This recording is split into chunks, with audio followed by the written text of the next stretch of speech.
लिङ्गाष्टकम्।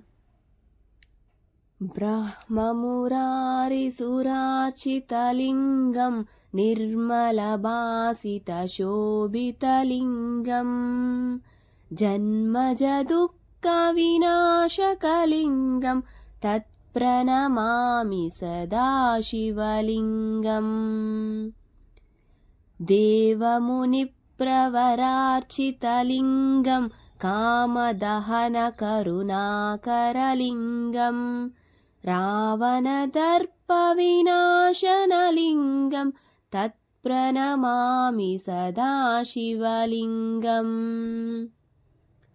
सर्वसुगन्धसुलेपितलिङ्गं बुद्धिविवर्धनकारणलिङ्गं सिद्धसुरासुरवन्दितलिङ्गं तत्प्रणमामि सदा शिवलिङ्गम्।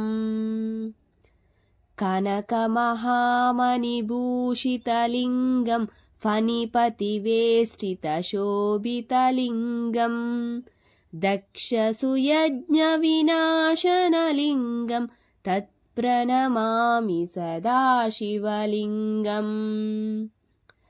कुङ्कुमचन्दनलेपितलिङ्गं पङ्कजहारसुशोभितलिङ्गं सञ्चितपापविनाशनलिङ्गं तत्प्रणमामि सदा शिवलिङ्गम्।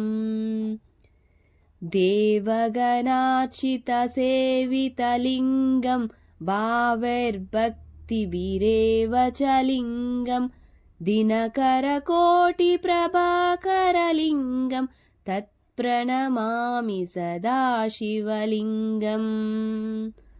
अष्टदलोपरिवेष्टितलिङ्गं सर्वसमुद्भवकारणलिङ्गं अष्टदरिद्रविनाशनलिङ्गं तत्प्रणमामि सदा शिवलिङ्गम्।